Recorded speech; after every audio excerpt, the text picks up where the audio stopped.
वो दो को क्रिटिकल कंडीशन वहां में मरकजी रहनुमा है, उनको क्रिटिकल कंडीशन में भी हॉस्पिटल लेकर गए।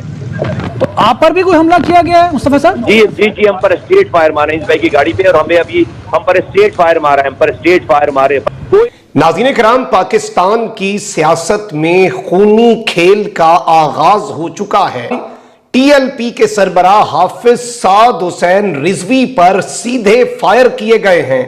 उसी तबाही की तारीख पाकिस्तान में जंगों के दौरान ऐसा नहीं हुआ, इमरजेंसी के दौरान ऐसा नहीं हुआ, कुदरती आफात के दौरान ऐसा नहीं हुआ। जिस मुल्क में भी ये पता ना हो कि सुबह इंटरेस्ट एक्सचेंज रेट कहां पर होगा, हाई इंटरेस्ट रेट एनवायरनमेंट भी है और साथ साथ extreme nature of political polarisation है। बेहतर नहीं हो सकता अगर आज आईएमएफ के साथ मुआहदा भी हो जाए, लेकिन इस पोलराइजेशन में कोई फर्क नहीं पड़ेगा पाकिस्तान की। दीन थोड़ी बताता कि जाकर तुम नेता लोगों पर फायरिंग करो। ये कौन सा दीन है, ये कौन सा इस्लाम है? आपके पास शवाहिद है तो सर आप अदालत में चले जाए ना कि इन्होंने फायरिंग की है। ये तो आपका नाम नहीं ले रहा है, लेकिन यही वो मौका था जिसके हवाले से हम मुक्तदर हलकों के आगे भी हाथ जोड़ रहे थे, पाकिस्तान के इदारों के आगे भी हाथ जोड़ रहे थे कि खुदारा आप सिचुएशन को कंट्रोल कर लें, और फिर आपके लिए भी कंट्रोल करना नामुमकिन हो जाएगा। नमस्कार दोस्तों, स्वागत है आप लोग का आईएनएल न्यूज के एक और नए वीडियो में। दोस्तों, कराची में एक बार फिर से जो दंगे हैं वो भड़क गए हैं और दोस्तों वहाँ पे गोलियां भी चली हैं और 50 लोगों के मारे जाने और जो चोट लगने की खबर है। दोस्तों, ये बहुत बड़ी पाकिस्तान से ब्रेकिंग न्यूज सामने आई है, क्योंकि पाकिस्तान, जिससे कहा भी जा रहा था कि पाकिस्तान में जो श्रीलंका वाले हालात जो हैं वो बनने स्टार्ट हो गए हैं, वो अब साफ पाकिस्तान की सड़कों पे नज़र आने स्टार्ट हो चुके हैं।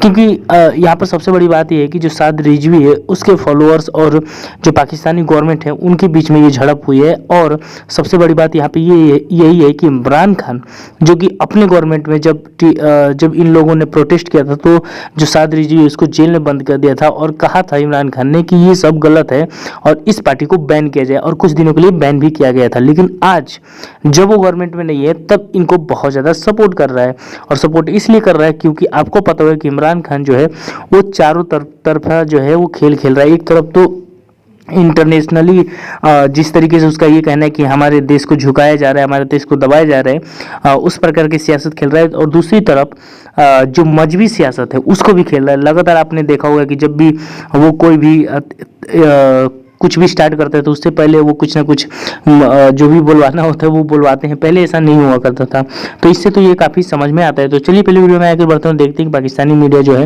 वो इन सब चीज़ों पे क्या बात कर रही है। जब कराची में तकरीबन हर रोज किसी न किसी सियासी वर्कर को टारगेट किलिंग का निशाना बनाया जाता, शहर पर कंट्रोल हासिल करने के लिए खूनी तसादुम हुआ करते थे।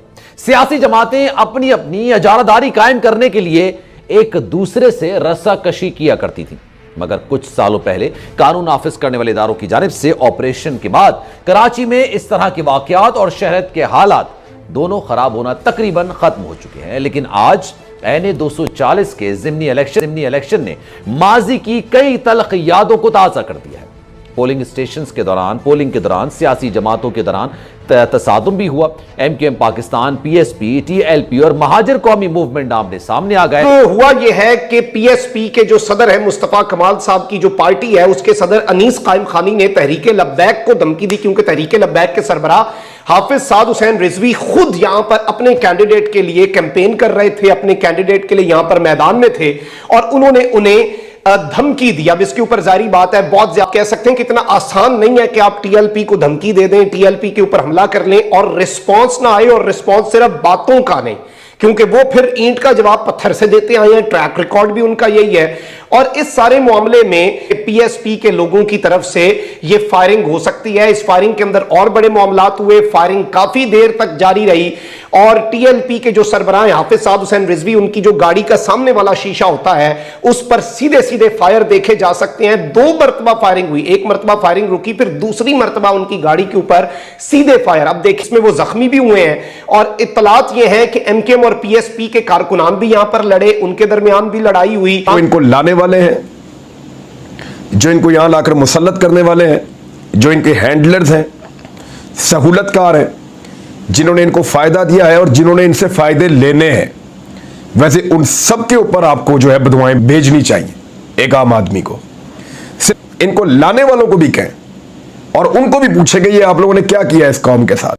जावेद आलम ओडो साहब हमारे साथ मौजूद हैं। आपके वक्त का बेहद शुक्रिया। लांडी नंबर 6 पे ये हालात कशीदा रहे हैं, सूरत हाल साहब के अपने सामने हैं। मुख्तलिफ नुमाइंदों की जानिब से इल्जाम तराशियां भी सामने आई हैं, कोई भी इसकी सूरत हाल का जो जिम्मेदारी कबूल नहीं करा। पुलिस वहां पर मौजूद थी, बीच बचाव क्यों नहीं कराया? मौलाना फजल रहमान की भी उतनी जिम्मेदारी है, बलूचिस्तान अवामी पार्टी की भी उतनी जिम्मेदारी है। ये सारी पॉलिटिकल पार्टीज मिलके पाकिस्तान की कसूरवार है जिन्होंने पाकिस्तान को यहां तक पहुंचाया। अब हमें करना क्या है? देखें, दुनिया में जिस मुल्क में भी इंटरेस्ट रेट हाई रहता है, जैसे आजकल हमारे यहां पर है, जिस मुल्क में भी यह पता ना हो कि सुबह इंटरेस्ट एक्सचेंज रेट कहां पर होगा, वो इस स्टेट ऑफ अनसर्टेनिटी में रहता है कि कल सुबह उठेंगे तो एक्सचेंज रेट कहां होगा।